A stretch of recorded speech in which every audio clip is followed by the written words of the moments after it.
दोस्तों, जिन सांसदों के बागी होने की कहानी निकलकर सामने आई थी, तब भी ये लगातार दावा किया जा रहा था और बताया जा रहा था कि ये सारे के सारे ममता बनर्जी से, टीएमसी से नाराज चल रहे थे। मैंने तब भी कहा था ये इतना आसान नहीं है, एक सांसद, दो सांसद, चार सांसद नाराज हो। लेकिन जब इतनी भारी तादाद में सांसद नाराज होते हैं तो इसका पता पहले से ही पार्टी को होता है।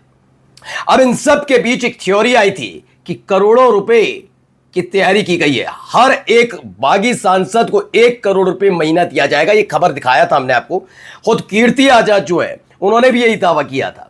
लेकिन गोदी मीडिया कहां मान जाए, उनको तो लगता है कि भारतीय जनता पार्टी के मुकाबले कोई राष्ट्रवादी पार्टी है ही नहीं। लेकिन अब देखिए, पोल खुलने लगी है।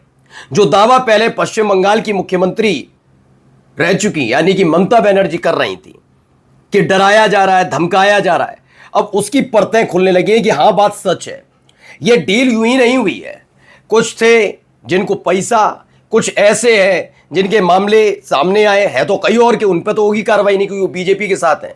कई ऐसे सांसद हैं जिनकी फाइलें खोल दी गई हैं और उनसे ये दावा किया जा रहा है कि उनको ये कहा गया कि भैया ये देख लो, ये फाइल खुली हुई है, जेल जाना चाहोगे या फिर जेल से बाहर रहकर आराम से जिंदगी जीना और 1 करोड़ रुपए महीने लोगे, क्या करना है बताओ।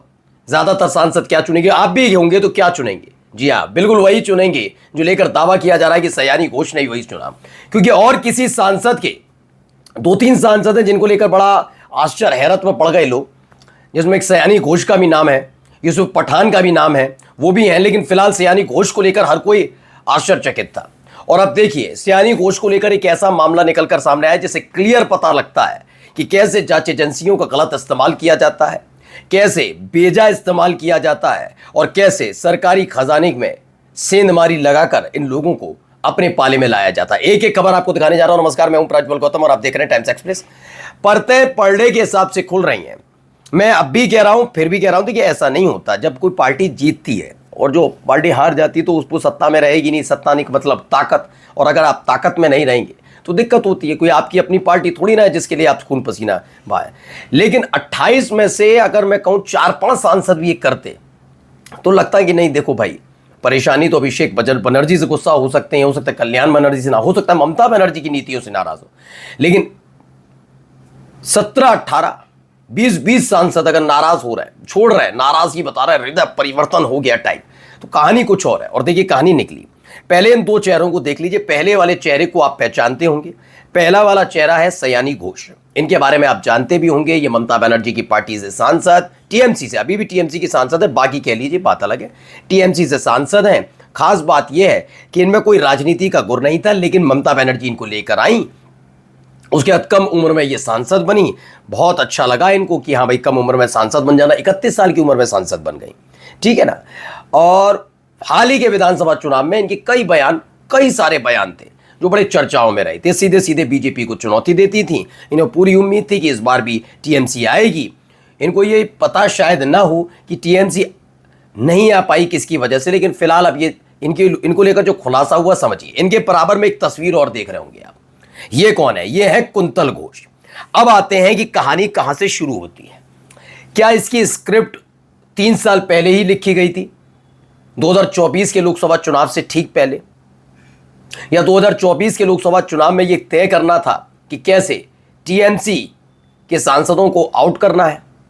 क्योंकि अब इनके पास बताने और दिखाने के लिए कुछ नहीं है। इससे पहले हमने आपको ममता बनर्जी वाला मामला भी दिखाया कि एफआईआर ममता बनर्जी पर की गई है, क्योंकि इनको बस डर है बीजेपी को कहीं वो संसद ना पहुंच जाए या फिर वो कोई विधानसभा का चुनाव लड़के विधानसभा ना पहुंच जाए। दोनों में से अगर किसी सदन में ममता बनर्जी पहुंचती हैं तो दिल्ली में मोदी शाह के लिए, मतलब संसद में, और विधानसभा में शुभेंदु अधिकारी के लिए दिक्कत पैदा हो सकती है। इसीलिए एक एफआईआर दर्ज की गई। और एफआईआर दर्ज होने का मतलब सिर्फ ये नहीं होता कि आपको जेल ही भेजना ही, सिर्फ जेल भेजना उनकी मंशा नहीं। जेल नहीं भेजेंगे ममता बनर्जी को। जेल भेजकर ये गलती से भी एक ऐसा मापदंड नहीं तैयार करेंगे जिससे लगे कि महिला विरोधी है, बल्कि ये चाहते ये है कि एक इतने साल की इन पर सजा हो जाए, 6 साल से ज्यादा की, जिससे कम से कम ममता बनर्जी चुनाव लड़ने से अयोग्य हो जाए। और यही अभिषेक बनर्जी के साथ करना है। जैसे टीएमसी में कोई चुनाव लड़ने वाला प्रमुख चेहरा बचेगा नहीं, खत्म कहानी, ठीक है ना। अब इसमें कहां से शुरू होता है, जरा इनके ऊपर। वैसे ही अब यहां पर खेल किया जा रहा है। टीएमसी तोड़ने में सबसे बड़ा रोल ईडी और आईटी के ब्लैकमेल का है। दीपक शर्मा बड़े पत्रकार हैं, मैं पहले भी कह चुका हूं ईडी और आईटी। पहले तो ईडी और आईटी की कहानी और बता दूं आपको। ममता बनर्जी का फलाना सांसद ऐसे, विधायक ऐसे, ममता बनर्जी ऐसी, अभिषेक बनर्जी ऐसे। मैं ये नहीं कह रहा कि केवल पूरे विभाग के पास एक ही काम है, नहीं, काम अलग अलग बढ़ते, बहुत सारे अधिकारी हैं। लेकिन सोचिए जितना गौर, जितना फोकस ये इनकम टैक्स के अधिकारी, ये ईडी के अधिकारी, अभिषेक बनर्जी, ममता बनर्जी, इनके लिए और बाकी के वो मदन मित्रा, सबके लिए कर रहे हैं। मैंने तब भी कहा है कि गुजरात के उस व्यापारी पर अगर इनकम टैक्स के ये तमाम तेज तर्रार अधिकारी नजर रखते तो 15 लाख करोड़ रुपए का स्कैम नहीं कर पाता। लेकिन जिस विभाग को पूरी तरह से पॉलिटिसाइज कर दिया गया, तो क्या ही कहना। सारा ध्यान इस पर है कि विधायक, सांसद कैसे तोड़े जाए, बस उन पर नजर रखनी है, तो पूरा ताकत इधर लगा दी गई है। इसीलिए तो आराम से वो 15 लाख करोड़ का खेल करके चला गया। लेकिन इनको कैसे करना है, आका की सरकारें मनमानी। तो अब पढ़िए, अब सयानी घोष का ही मामला देखिए। हर कोई चकित है कि सयानी कैसे टूट गई। इस सवाल का जवाब आपको इस तस्वीर में मिलेगा। ये दो तस्वीरें हैं। ये तस्वीर सयानी और कुंतल घोष की है। अब कुंतल घोष पर शिक्षा घोटाले में 20 करोड़ के लेन देन का आरोप लगा है। कुंतल घोष जो है वो शिक्षा घोटाला एक हुआ, वहां पर ऐसा आरोप है भी। तो 20 करोड़ के लेन देन के आरोप है। 2023 में कुंतल को ईडी ने गिरफ्तार किया था। कुंतल घोष को 2023 में ईडी ने गिरफ्तार किया था। फिर खबर यह निकल कर आई कि कुंतल की गिरफ्तारी के समय टीएमसी यूथ कांग्रेस के वो नेता थे, तृणमूल कांग्रेस ये नेता थे, और सयानी अध्यक्ष थी यूथ कांग्रेस मतलब टीएमसी की यूथ विंग की अध्यक्ष थी, और ये उस समय उसके नेता थे। दोनों बेहद करीबी थे। अब किस स्तर पर थे मैं इसके बारे में बात नहीं कर रहा, लेकिन फिलहाल बहुत आपस में एक दूसरे को समझते थे और अच्छी मुलाकातें थी। अब ऐसा कहा जा रहा है कि कुंतल ने ईडी से पूछताछ के समय सयानी घोष का भी नाम बताया था। उस वक्त सयानी घोष का नाम बताया गया था। चाहते तो उस समय कार्रवाई कर लेते, लेकिन ये कहानी एक और थी। अलग अलग राज्यों में जब ईडी, सीबीआई, इनकम टैक्स का विभाग सरकारी आदेश पर सरकार को खुश करने के लिए छापे करता है, तो वहां इतनी हड़कंप नहीं बचता। लेकिन पश्चिम बंगाल में स्थिति अलग थी।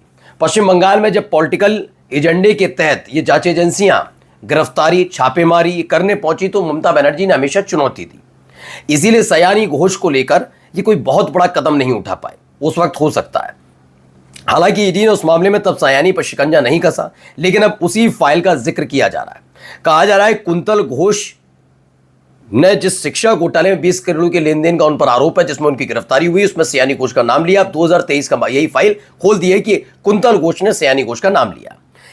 क्या है, सच ये है कि टीएमसी से टूटकर अलग हुए 20 में से 8 सांसद ऐसे हैं जिन पर मुकदमे चल रहे हैं। ठीक है, जाहिर तौर पर जब जेल जाने से बचाए जाने की डील हो और साथ में करोड़ों का ऑफर हो, तो कौन मना करेगा। खुद ही देख लीजिए। ऑफर की बात तो मैंने आपको एक दिन पहले बता भी दी थी, और ये भी खेल है। नमस्कार।